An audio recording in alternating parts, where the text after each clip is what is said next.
I need lights. Marker. Roll camera. We have speed. Action.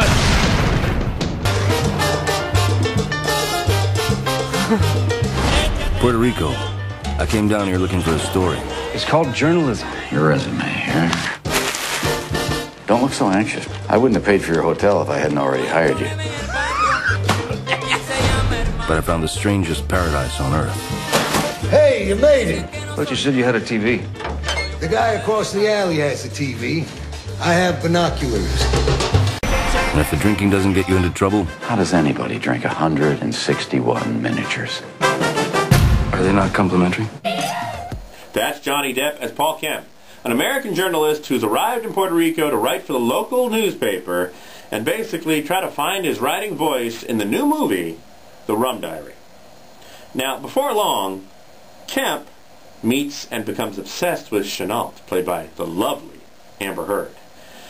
One catch, she's the fiancée of Sanderson, played by Aaron Eckhart, a shady businessman who's interested in the dealings and land deals of Puerto Rico and trying to turn it into the vacation spot of the upcoming 1960s.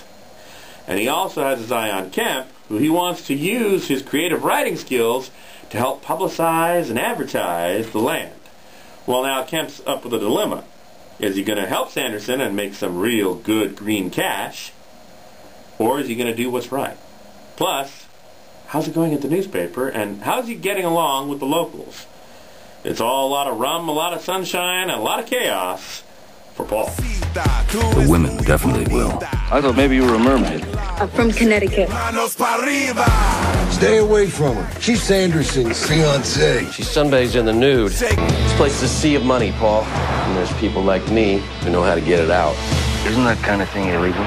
That's an inappropriate comment. I got a story for you. I'm going after him. Are you out of your mind? I bet you scream before I do.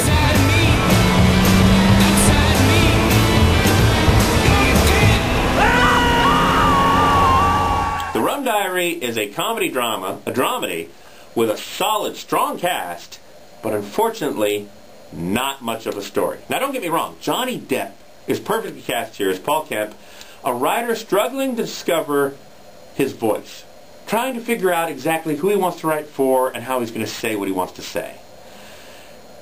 He's basically a younger version of the character Johnny Depp played in Fear and Loathing of Las Vegas. Hasn't gotten there yet.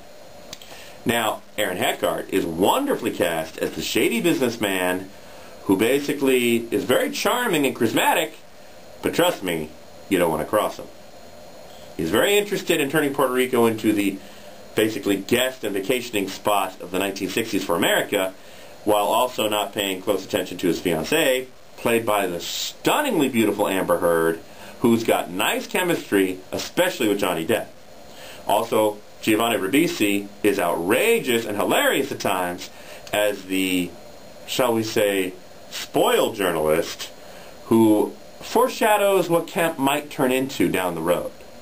But the problem with the movie, like I said, is with the story. At one point, it starts to focus on the love triangle, and then it goes to the vacation spot of Puerto Rico, and then it goes to the shady... This movie never makes up its mind what it wants to be. It's all over the map. It doesn't really focus on the love triangle. It does, but it doesn't. It doesn't focus on Kemp working at the newspaper and trying to turn it around. We have a scene like that, and then it seems to forget about that.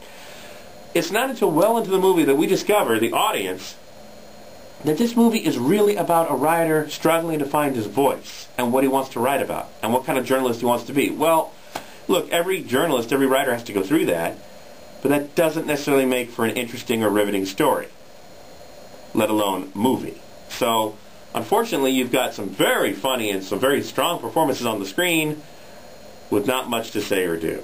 And that's why I'm going to give The Rum Diary 1 out of 4 popcorns. Not an entire skip it, but it comes up way short. We're Kevin at the Movies. I'm Ken Finnerty, online and on the air every Sunday afternoon at 1 on AM 600 KOGO.